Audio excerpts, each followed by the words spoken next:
Welcome back to our channel. Today, we're celebrating a monumental victory for women's empowerment and democracy. Senator Natasha, the trailblazing senator, has made a triumphant return to her hometown, defying odds and silencing critics.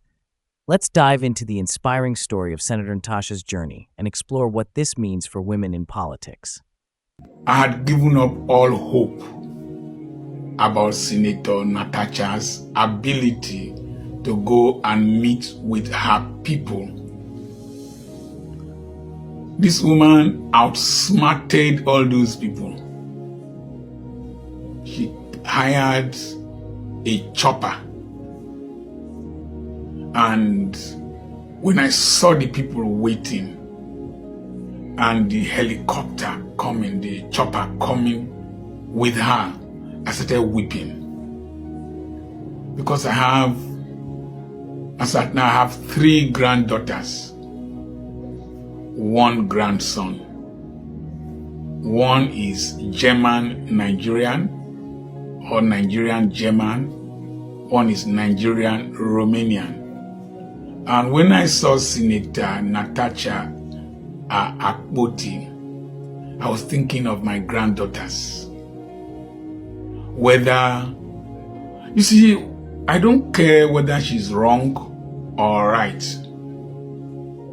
But the attempt to suffocate, the attempt to intimidate, the attempt to eliminate, because she was saying that she was alleging that there were attempts to eliminate her, not in Abuja, but in Kogi State, so that it would look as if it was her people that eliminated her.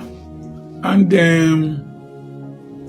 the primitive politics of the 60s is still here. We don't change. One would have anticipated that when you have young governor and his successor, that you will have enlightened thinking.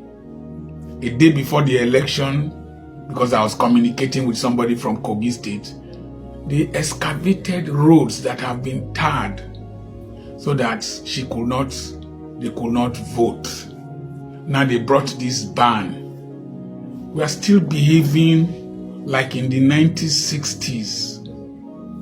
And Peter William Botha's philosophy that black people don't have the mental capacity to govern a society, and that if you give them democracy, tribalism, bigotry, nepotism, and all that. After 37 years, this phenomenon is even more than 37 years. Since I was a child, we're still seeing this primitive attempt. What is annoying most men is not that there was sexual harassment issue. It is that how can a woman dare to stand up and challenge the status quo? How can a woman dare to defend her rights? That's what is annoying me, because women are human beings. In the Bible, they are female sons of God. So we all are sons. There is neither male nor female. So why can't she defend herself and her rights and assert her privileges? Even if she wrongly presented it, it does not mean you must extinguish her and eliminate her. After all, the same Senate president, current Senate president, argued with Saraki over seat allocation. After all, if we investigate how some of those people got to their offices, we will see that rules were broken. And then there was this primitive attempt to recall her. And then there was the primitive attempt to suppress those who went to the Senate committee to discuss. If you know it was sub judice, why did you set up a committee? And if nobody was supposed to talk, why was somebody talking, ranting? And so this attempt to make sure that Senator Natasha Akpoti Uduaghan is finished, as if her allegation that she can lose her Senate seat if she does not succumb to some pressures, as if it is being played out. But you are dealing with a lawyer. You are dealing with somebody who is exposed. You are dealing with somebody who is has Ukrainian blood, has Nigerian blood. Ukrainian blood and Nigerian blood is explosive. They fight intimidation. You can see what is happening in Ukraine and Russia. To mix those the two types of blood together, it's explosive. It's like my brain. Part of my brain is Igbo, part is Urobo. So the mixture of Urobo. So the woman came with a helicopter with her husband, and the women were singing one of the songs in Ebira language, because I called an Ebira man and he interpreted. The songs said that you cannot intimidate, oppress our daughter outside and then oppress her at home among her people. That we will not accept. And then the organizers of the people who came to receive her in her house were saying that they didn't need party flag so that it does not look like a political rally. They needed Nigerian flag, and I saw the Nigerian flag. I was just shedding tears. I was imagining my daughter, imagining my granddaughter, imagining my wife fighting in their own spheres. The Total EP invited me one year as a resource person during Women's Day to speak. The topic was Choose to Challenge. Choose to challenge is not to challenge men or husbands, but choose to challenge status quo that have been oppressive against women. My wife lost her father when she just entered secondary school, and they had to withdraw her. She had to withdraw from school for a year. And they were sharing the properties of her father. Share this. And then my mother-in-law stood up. My mother-in-law, huge woman, bold woman, she stood up.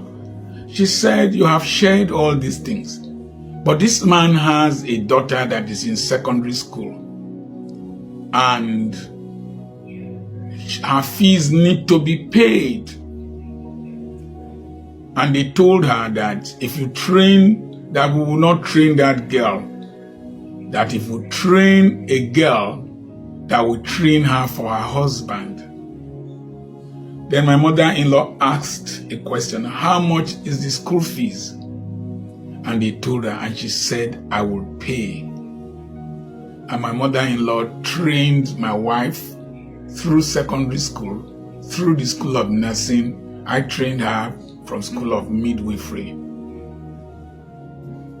And when she died at the age of 85, we went for the burial, gave a wonderful burial, and purposefully, I intentionally did it. And people were saying, who said that they should not train female children? And today, one of the best schools, the most beautiful buildings where my wife comes from, was built by my wife and I. We challenged the status quo. I bought the coffin, bought a lot of things. When we went for Elon's greeting, he said I should. I said I bought the coffin. I did that. They said you benefited most from her. Benefited most from her through what? It was marriage to me and her decision to go to school that made her, by the grace of God, who she is. I was watching Natasha Akpoti Udwaga, and I was just imagining how many Ebira girls will just be stimulated, will just be inspired to be like Natasha Akpoti Udwaga. There was a beautiful thing in that gathering. There were Muslims and there were Christians. All of them were singing the same song. You can't oppress our daughter outside and then oppress her at home. I wept for joy that somebody was able to break the chains of oppression. And that's what is going to happen in Nigeria very soon. Our young people, our women, you saw the NYC girl and the resultant effect of paying 77,000 naira to NYC members. We're going to see a lot of chains being broken by women, by our youth. You see the 30-day rant. And let me say something. You see this Fulani attempt to colonize Christian communities and southern part of Nigeria, it won't work. Our young men are going to stand, our young women are going to stand and oppose any attempt to dominate them. Northern youths are going to stand and ask questions. I saw one recently now. What, all these your religious issues, how have they helped us? Do your children even practice Islam like as you want us to practice? All these arewa, how has it helped us? All these party politics, how has it helped us? Youths in Yoruba land, Igbo land, the north, south, they are going to ask questions. And my generation must get ready to provide answers, or they will sweep us away. They will sweep us away. I went to check the meaning of Natasha. I found out that in Islam, it means strong, being strong. It means gift of God. And in the Bible or among Christians, it is the Lord's gift, somebody who was born on Christmas Day. And you can see the organic love, not the ones that were paid to come and dance and sing. And I've always warned people, don't fight with a woman. The Bible says, be careful with them, treat them like members of the weaker sex. But don't take that for granted.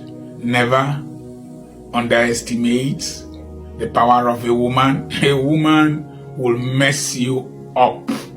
Mess you up. You don't know her husband. You know she is married to the Udwaga family.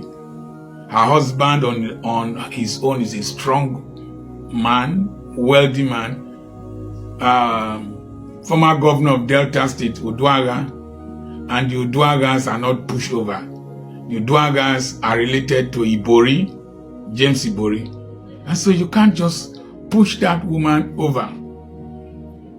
And she spun a card that Akpabio is angry that she's taking resources from the Niger Delta to develop the North. Oh, you will see what will happen. And so, this issue of Natasha, Akpabio, Ododo, what's the man's name? The White Lion. Why, boy? You people should leave this woman alone. No. Woman, if a woman drag you, just like here, I know how to relate with my wife. You can't beat a woman to suspicion. Never. Her tears will bring people to her side. Her children will come to her side. Her brothers will come to her side. Her husband will come to her side. Her husband's people will come to her side. And women, if they want to mess you up, assuming you slap your wife, you say, oh, now my body you dey strong. When policeman slap you for Joel Legba, what you feel do? Oh, you'll be crazy. If you get angry with a woman's provocation in her tongue, you will just be messing yourself. So Senator Akpabi was still in school when I was already a medical doctor. So he went to FGC Warri, FGC Correct when I was in higher school at FGC Warri when he was still a junior student. I know what I'm talking about. I'm advising him, advising every person. All them Yaya, I could have taught Yaya Bello in secondary school. Ododo, I would have taught Ododo in secondary school. So listen to me, leave this woman alone. Recall her to be in the Senate. Allow her, withdraw this your recall phenomenon. It did not work for what's his name? Dino Melaye. It did not work for one other senator. The process is cumbersome. So leave her alone. Let us move forward. You are just causing a distraction. Withdraw your court cases and move forward. Hey, you might not like what I've said. I am Dr. Charles Apoki. If you don't like me, now you is Sabi. Senator Natasha's homecoming is a resounding reminder that women will no longer be underestimated or marginalized. Her victory is a beacon of hope for aspiring female leaders and a testament to the transformative power of anger, determination, and resilience. Thanks for watching, and don't forget to subscribe for more inspiring stories.